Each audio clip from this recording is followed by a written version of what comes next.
This is dedicated to all my beautiful queens, all my beautiful ladies out there. She's a queen. Go queen.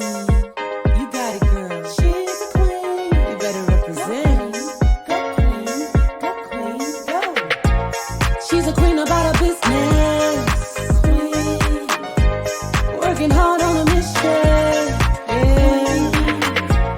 Head high, purpose driven. Purpose driven. Crown on never tilted. Go queen, go queen, go queen, go. Represent, you're a queen, oh.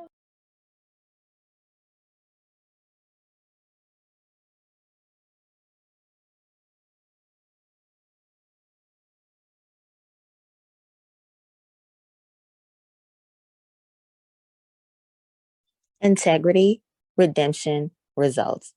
From facing incarceration to passing major legislation across the nation as the founder and executive director of Operation Restoration, Syrita Steib is now joining a new fight. Syrita continues to fight for the people of Louisiana. She strives to help everyday Louisianians make their lives and their children's lives better. Let's learn more about Syrita Steib and her current candidacy for U.S. Senate. Thank you guys for joining another episode of the Q Chat. Today, my very special guest is Ms. Syrita Steib. Syrita is the founder of her nonprofit Operation Restoration, but she's also doing something very special right now. She's currently running for a seat with the United States Senate, representing the great state of Louisiana, our hometown. So I'm really excited to speak with her. We're going to talk about her platform and everything that she's working on in her amazing journey. How are you doing today? I'm doing well. Thank you so much for having me.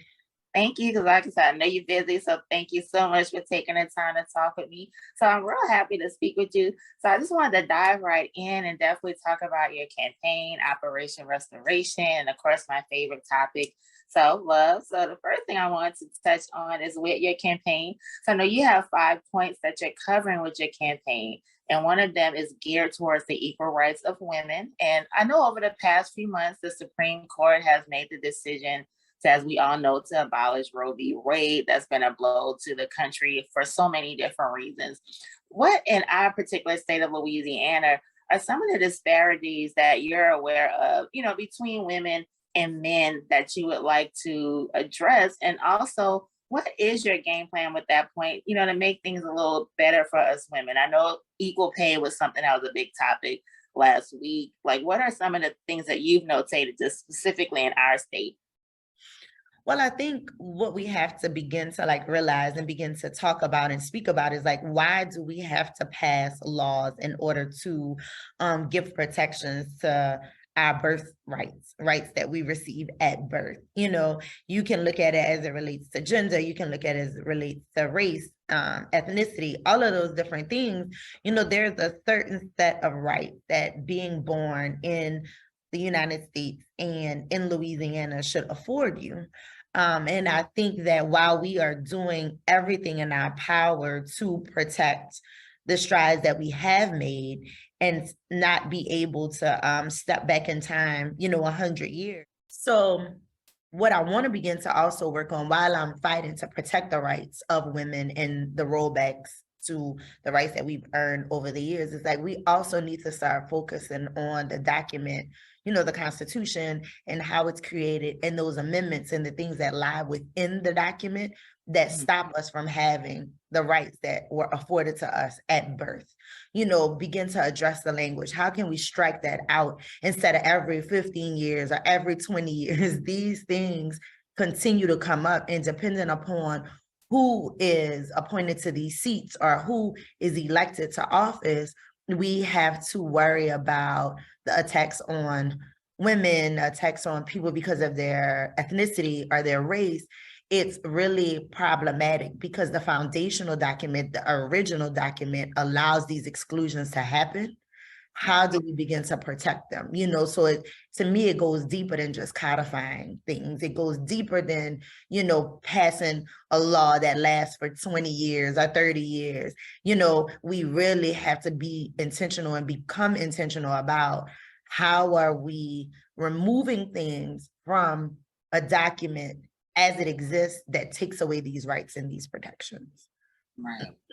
And something that I learned just by researching your campaign was that Louisiana has a very high rate of mortality in childbirth. And I was like, wow, this is just sad to learn that, because I mean, it's bad enough that there's a lot of other things that we're at the bottom of, but I never put that together that we had a high mortality rate in childbirth. I just thought that was really alarming. Yeah, we have one of the highest maternal mortality rates. I don't know if you remember, but it was a few weeks back or maybe a couple of months ago when Bill Cassidy, who is a doctor, our other US senator, made the comment about if we remove Black people or Black women specifically from the statistic, that we would be on line with the rest of the country. But it's like, that is the whole point. That is what we're talking about. Like, we have a high incidence of maternal mortality in the state of Louisiana, and it's tied into, all of these things are intersectional. It's tied into education and how we rank 49 or 50th in every single category, and that matters. And all of these things are tied in together. If we have higher incidences of poverty, we have higher rates of incarceration, we have higher risk of adverse health outcomes, one of the highest maternal mortality rates. All of these things are tied into us being last in employment and education, safety, and these are the results. Right.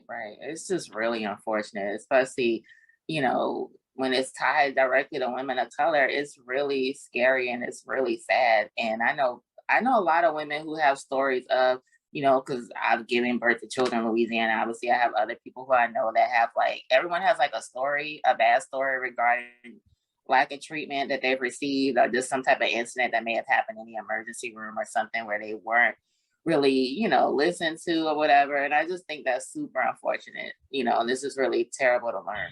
I can give you a prime example for myself. The first time that I had my son, 11 years ago, I was recently released from prison, had been out 2 years. I was in college and I had Medicaid as my insurance. And I gave birth at a hospital, and I felt like the way that I was treated was tied to me not having private insurance, right? Right. I didn't tie it to the fact that I was a Black woman at that time. I'm like, oh, this is how they treat people who don't have insurance. This is what happens. Right? But then I go to have my daughter, who is about to turn 2, and I'm giving birth in the hospital system that I work in.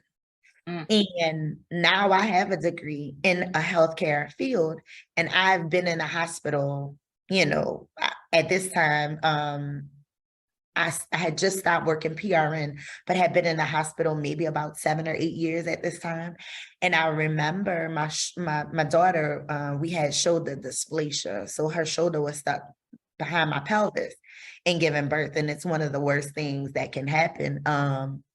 And I noticed that the doctors were saying something is going on. Everybody's talking, but you don't know what's really happening. And then it took a Black woman who was a nurse to actually, I guess, realize what's going on. She moved everybody out the way, jumped on top of me, and, brought my baby out safely. But I was in pain, for a while, and I just knew things weren't right. And they took out my epidural, and they're like, okay, we want you to walk, so see if you can go to the restroom. And immediately when I stood up, I was like, something is not right. Something is gravely wrong right now. I was like, y'all need to call the doctor. Something is not right. And I remember being treated like, oh, it's okay. He'll be here. They're coming in, and I'm like, no, something is really wrong. Y'all need to get the doctor. And to be dismissed again, while they're making rounds, they'll be here shortly. And it took for me to get angry and be like, get somebody in here right now, raise my voice and ask. And within 5 minutes, I was in surgery. Had to sit on the table, get another epidural, and all this pain because I had a hematoma on the inside. I'm bleeding. They had to pack me, stitches, all of these different things. Right. And it just reinforced oh, now I have private insurance, really good insurance. That didn't really matter. It was the fact that I wasn't taken seriously because of who I present, and I work in this hospital system. I'm another healthcare professional, you know, and I know that it's like because I'm a woman, but then also because I'm a Black woman, you know. So yeah, it's problematic.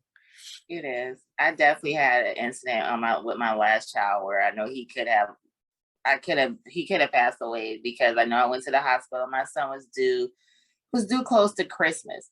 This was the week before Thanksgiving. I went to a particular hospital, which I won't name, but like they kind of dismissed me at the triage because I was like, something's not right. I'm like, he's not really moving like he normally does. Oh, well, you're approaching 9 months. And like, it was just so quick, like beat it.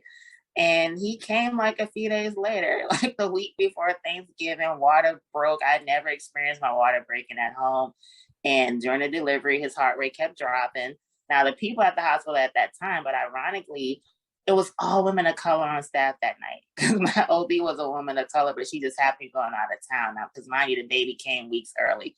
Nothing but women of color on staff that night. So they were really good about every time they walked in the room, his heart rate's dropping. We want you to try and shift positions. They did a great job of not like alarming me or whatever. But when it was time for me to push him out, one push, and one of the nurses asked me, she's like, did he move a lot, you know, when you were pregnant? And I was like, yeah, you know, he really was moving a lot. I said, but everything kind of slowed down over the past few days. So she does this. She pulls up the umbilical cord and shows me a neat knot, you know. So it just at the time, because it was just so much going on. But in hindsight, I really would have been like, yeah, because the other nurse didn't listen to me a few days prior. Like I could have lost my child. So like I said, not to keep going on and on, but I definitely understand, unfortunately. And I have friends who have similar stories of just not being listened to. So I definitely do hope that's something that we can definitely address in the future, you know, with our state. So, are you ready to join the new workforce solution? Currently, many people are working from home. Right now, during the pandemic and also the recession, many Americans are finding flexible ways to earn a living and support their family on their terms. Many name brand companies utilize customer service in order to thrive. Little did you know that a lot of those agents are sitting at home, just like you. Contact FlexPro today and learn more on how you can make money, earn a living, have flexibility, more time with your family on your own terms.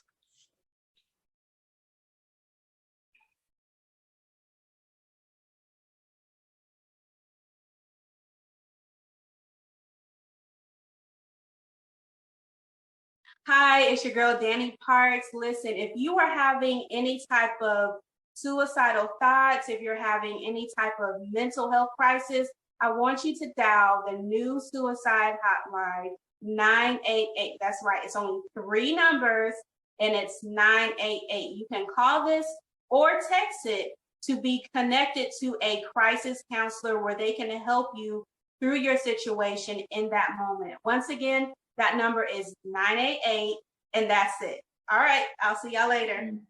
And sometimes I think it's a healthy selfishness to take care of yourself because if you're down, then how can you help someone else?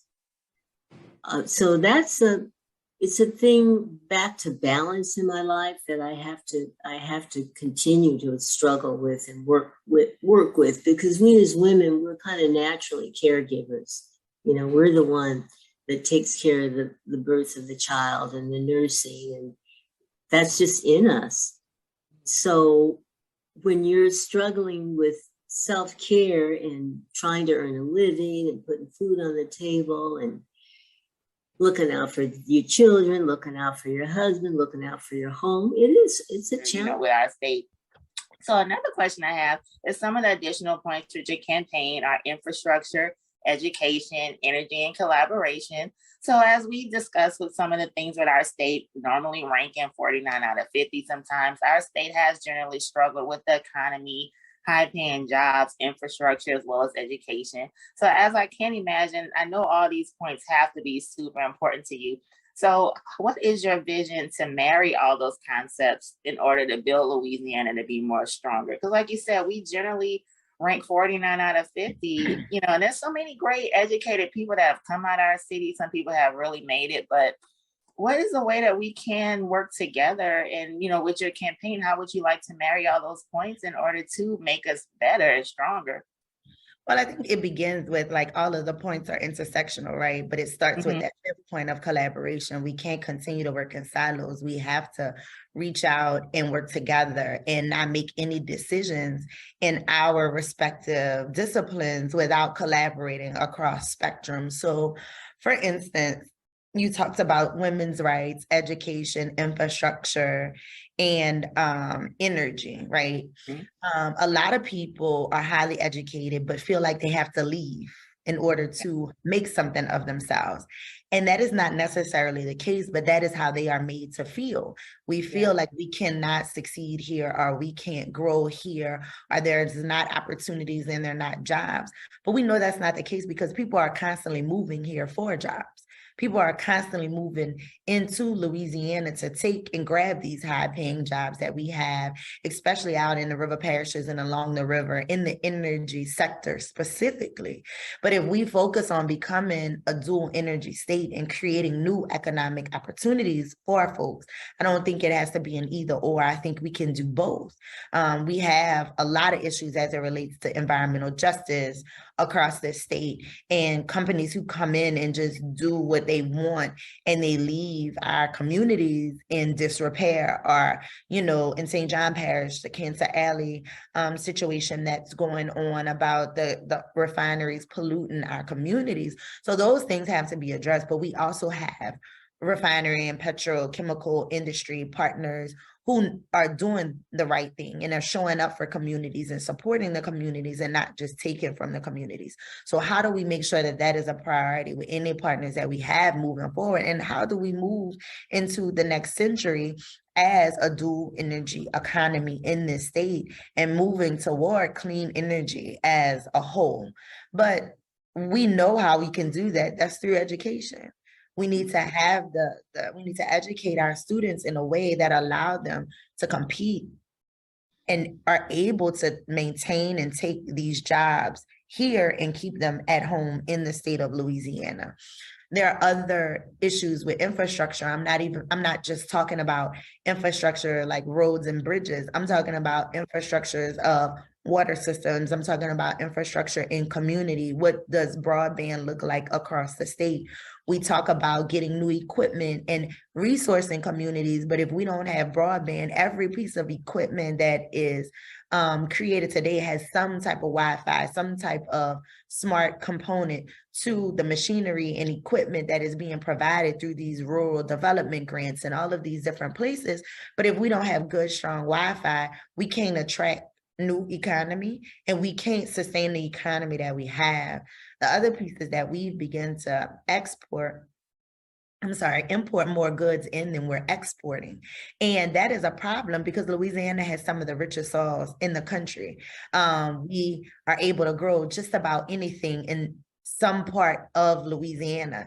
And if we are importing more goods than we're exporting, and we're along the Mississippi, we have all of these natural resources that are able to fertilize our soils and just all of these different things, but there's no real attention that's being paid to our agriculture infrastructure and our agriculture economy, then we are going to continue to import more than we're exporting. So I think that even though we're talking about these things and we're looking at them in a particular way as if they're 5 separate points, everything is really intersectional and they meet and they build upon one another, but it all starts with collaboration. So we figure out the intersectionalities.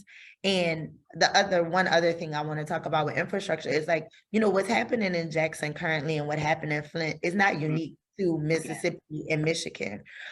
We have Flint and Jackson's right here in Louisiana. It's these small rural communities that their water systems are antiquated, outdated, and they don't have the funds or the resources to be able to address them. And I think that those are the larger issues, because if we continue on the path of not paying attention to those systems as well, it's just a matter of time before we're on the news in the same way with multiple parishes and cities in the state of Louisiana. Wow, that is something else to learn too, because I think a lot of people, when they think of Louisiana, they kind of focus on New Orleans. New Orleans is kind of a separate entity. Louisiana itself is pretty rural, and I think sometimes people don't know that unless they have relatives, like you and I that live in other areas other than New Orleans. But that is something to really, because like you just mentioned, Flint and what's happening in Jackson, I think sometimes when we look at things like that, we really do think those are isolated situations that can happen to you. So that is something amazing to learn that, like you said, it could easily be us because there's other places in our state that have antiquated systems. Another thing that you mentioned that I definitely can agree with, there is, because I have two older kids. I have one that just graduated from high school and another one that's college age. And that is kind of like the unspoken thing where you're being kind of conditioned that you have to leave in order to have a high paying job, to live nice. Like that really is the thing. Like I'm going through that now, or like even with my kids, like they're like, well, I have to leave. I got to move to Texas or blah, blah, blah, because there's no other opportunities out here. And sometimes I find myself trying to like defend everything. Like, well, no, there's other opportunities, but that really is a lot of people. They really think that, I think especially for our young people that are, walking into college or leaving high school, they really do feel like they have to leave in order to succeed, for sure. So I definitely see that firsthand.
We see that firsthand. So I wanted to shift a little bit. So I know you have experienced a lot of life-changing experiences with your past incarceration. And you and I met because we were discussing, just the lack of resources within people who are incarcerated, how there's nothing being poured into people who are incarcerated to help them once they get out, which just is such a bizarre situation. Because if you're going to incarcerate someone and not pour into them, what do and then just throw them out? Like, it just doesn't make any logical sense to me. So I know as the founder of Operation Restoration, you've definitely addressed that there's a detrimental problem with the prison system, and it especially affects women, upon release.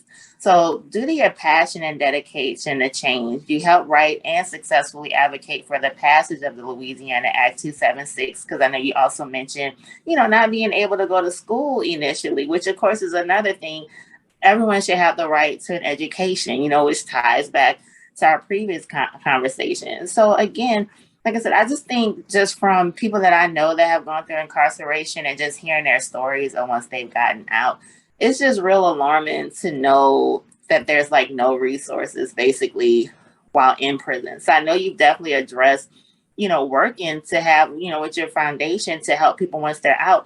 Do you think there's any opportunity at all, especially within our state, to make any type of change to help for people while they're in, are they in prison, to help them at all so that, we won't have these gaps, or because it's bad enough like once they're out, but is there any way that something can be done while they're incarcerated to maybe make a change? And I know it may sound naive, but is there any opportunity for that? Well, yeah, there's always opportunity. And I think that the Secretary of Corrections that we have right now, Secretary LeBlanc, is very passionate about providing resources to people who are currently incarcerated. We run 15 programs at the organization at Operation Restoration currently that address like all of the barriers, but some of our programs exist inside of the prison. So like we have a partnership with the School of Professional Advancement at Tulane, where we have 37 women currently enrolled in college classes and working toward their bachelor's degree. And we are getting ready to get the prison as an accredited Tulane site. So we're working through the process of accreditation right now. And what that partnership will look like moving forward. We also have a lab assistant program where we are training formerly incarcerated women to become lab assistants and help with certification and licensure. But we also have created an iteration that happens inside of the prison. So I think that there are multiple opportunities. It's about being able to sustain and understanding that when you're going in to provide a service, it can't be financially driven first. You know, it's about the service and the quality of the service and what you're providing, and then figuring out, you know, the funding later. So we looked at a lot of other situations when we started the organization. We were able to raise money and we were able to do projects of love, you know, in addition to things that needed to happen. So tangible things.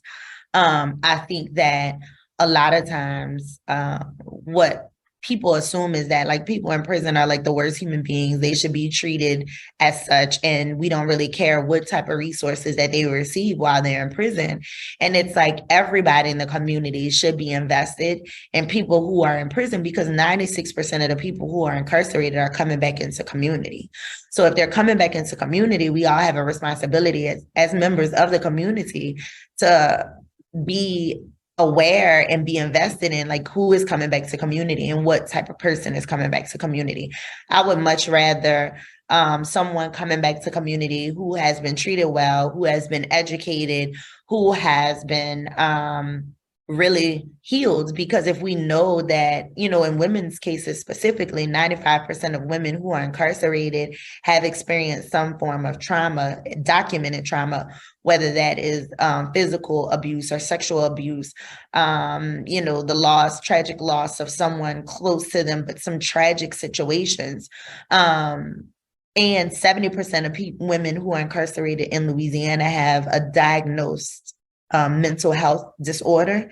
If we know these things, why will we not be trying to focus on the healing and the repair of people that are coming back into community? How do we educate those folks? How do we resource those folks?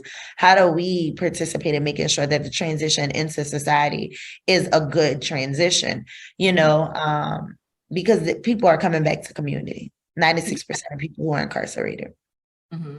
And I think that's why it's important, I guess, to just change the image of what people have in their minds. You know, like you said, the majority of people in there coming out, you know, and I just think it's a lack of empathy. And one of the main words that you said, which makes sense, is community, because it is community. If someone's coming in, they're coming out. So why would you want someone to come out with no resources and no help? You know, it's just kind of like throwing people away. And I think that's just something that would just help build better, like you said, community all across the board when we look at it amongst that way, like this is part of our community. And I think that's maybe something that's missing just in all the things we've kind of talked about. You know, when you see a pregnant woman of color, when you see someone incarcerated, these are our people, a part of our community. Well, I heard Brian Stevenson speak a while back, and it ties back into the dehumanization. So when you dehumanize folks, you take away a person's ability to see them as a human being. So therefore, the treatment that they're receiving is acceptable, because I'm not doing this to another human being. I'm doing this to a thing. I'm doing this to an inmate. I'm doing this to, you know, all of these things that are used to strip away your humanity. And that's by design. Like, we really have to like call that out and say like it's working perfectly, because it was designed to dehumanize and diminish people and a certain genre of people, you know, a certain ethnicity of people, a certain race of people, a certain gender of people. Like, all of those things were designed for those purposes. But I heard Brian Stevenson speak about 2 weeks ago, and one thing that he said that has really stuck with me is that, you know, we had the Civil War, we fought for, you know, the destruction supposedly of the Confederacy, you know, just all of these things. But the thing that we didn't realize is that the narrative work had never been done. So the narrative is what is alive and well. The narrative of Black people as it related to the Constitution being 3/5 of a human being. Like that narrative work has not been done, and the narrative work has not changed at all. So the narrative of who we are as a people is still the same narrative that has survived over 400 years. So if we know that to be true, everybody who is in community work, everybody that is in healing work, everybody that is working in any capacity also has to lead with narrative work and making sure that we're changing the narrative of the people that we're discussing. And I don't think that that just applies to, the fight for racial equality. I feel like that applies for the right for gender equality as well. And just any equality that we have to continue to fight for, because there is a narrative that is alive and well that allows for us to treat people inequitably. Yeah, that's definitely true. Definitely. Another thing I want to ask you, I know you're a proud wife, mother, daughter. How special is this for your family? That you're already doing great things, but that you're doing something so amazing to, throw your hat in the political ring. I'm sure it wasn't easy, and I'm sure there was a lot of thought behind it. So how special is this for your family? I mean, definitely not easy. Like going back to the narrative, Louisiana has never elected a Black woman to a statewide office in the history of the state. So that comes along with its own challenges. So I think that what we're doing is groundbreaking. I think that what we're doing is amazing. And I definitely couldn't do it without the support of my family, my wife, and my 2 kids. But the other piece of that is like, I am not the perfect packaged candidate.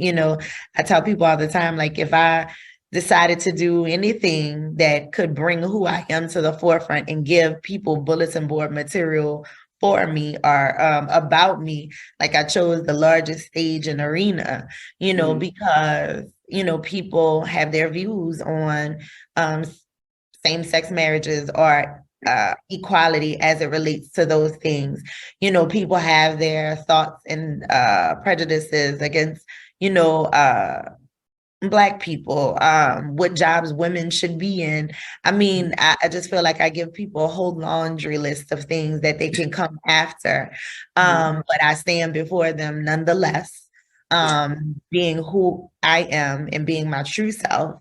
And I think that what I am showing my son, who is 11, and my daughter, who is about to turn 2, is that if you feel like there is something you need to do, want to do, sometimes you don't want to do what you need to do, but you can, and you can be successful at it, and that they don't have to leave to make a difference. I want them to fight just as hard for our community as I do, and there was a Facebook Live video that came up in my memories yesterday from 5 years ago. And my son, he was 6 at the time, and he was talking about he was going to DC and that in Russia, because he needed to have a conversation or talk to Donald Trump and Putin about what was going on. And I just laughed, and I was like, even he saw 5 years ago that we would end up in Washington some way, somehow. And so I think that, that is a great moment for me to be able to say, hey, son, when you are whatever age it is and you want to have access to your elected officials or people who represent you or people who look like you can just, come on over to the other room in the house and I'll be sitting there to listen to all your concerns, and I think that that's important. Oh, yeah.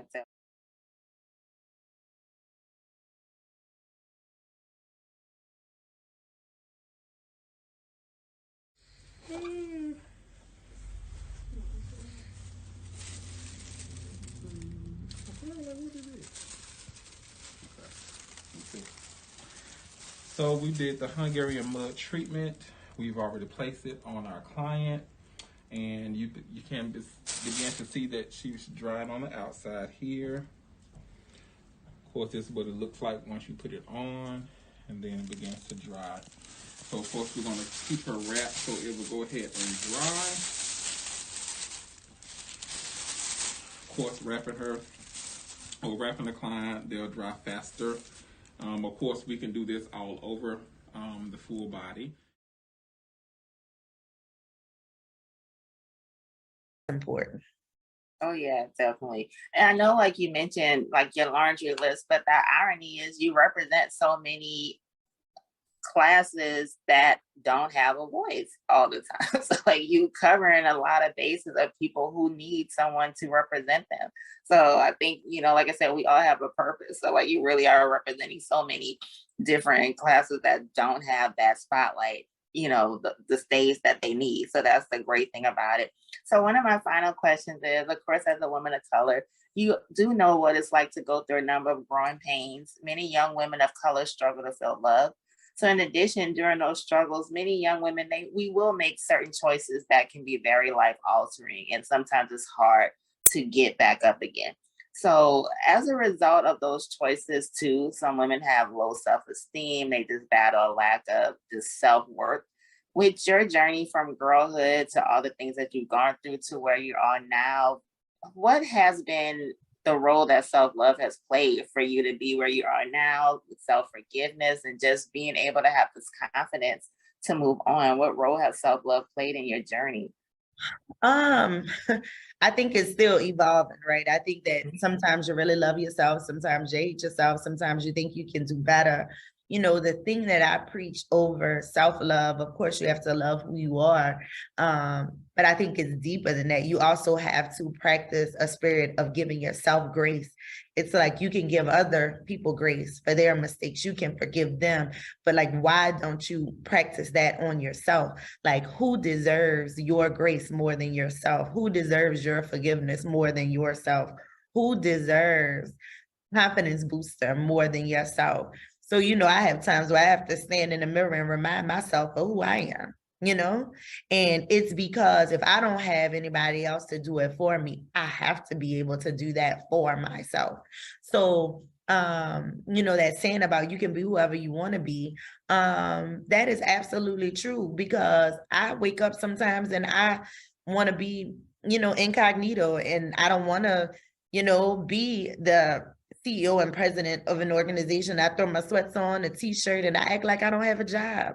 Sometimes I wake up and I say I want to be a tourist in my own city, and I go and I act like I am a tourist in my own city. So it's not these big things when you say, oh, you can be whatever you want to be. It's not just a president. It's also role playing the things that you desire to do on a day-to-day basis. If you don't want to talk to anybody today, don't talk to anybody today. If you want to just shut down and regroup, shut down and regroup.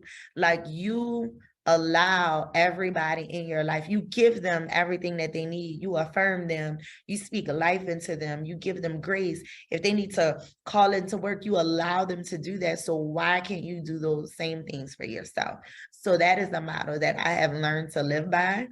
And I think that owning the fact that we're our own worst critics, and that there's nothing that someone can say about me that I haven't said about myself at one time or another, also gives me a certain level of silence.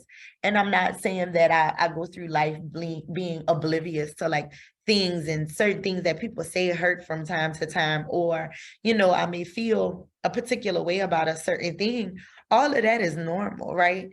But it's not living in that. So when my feelings are hurt, not allowing my feelings to continue to be hurt. If I'm not confident about a particular situation, not allowing myself to live in that. I much rather live in whatever version of myself I want to be, on Monday or Tuesday or Wednesday or whatever, that looks like. And I don't always get it right. And I'm okay with that. But understanding who I am and what I need, I think, is the ultimate gift of self-love. Oh yeah, definitely, definitely. This has been an amazing conversation. Before we end everything though, I would like you to do something just for us. Tell everybody who will be watching and listening. Number one, before you tell everybody how they can contact you and learn more and follow you, tell everybody what can we do. Anyone that's going to tune in who's from the state of Louisiana, even if they're not from the state of Louisiana, just let us know what can we do to support you, and then also tell everybody how they can reach out to learn more. I think our community, what what people don't understand is that, especially as it relates to the election, so I'll give you a couple of things.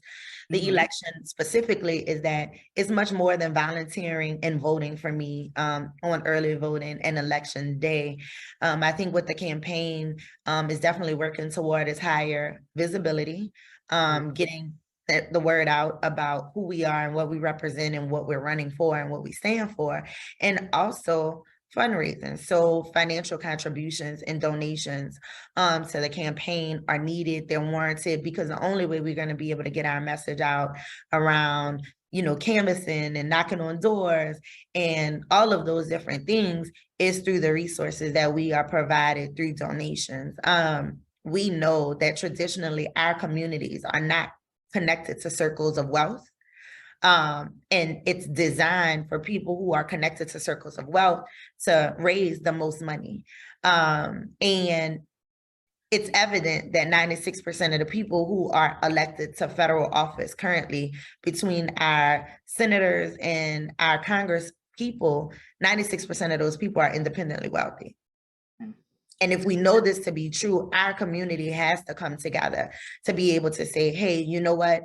I know if we elect a Black woman in Louisiana, that is going to impact the community in Idaho. It's going to impact the community in Wyoming, because when you're up there and you're representing your state, you're fighting for the country as a whole. So everybody should be invested in making sure that this happens. And if you can't do it through your vote, you can do it through volunteering. You can do it through donating, because in the age that we're in today, you don't have to be in the state of Louisiana to phone bank, to text bank, or any of those things that can happen anywhere across the country.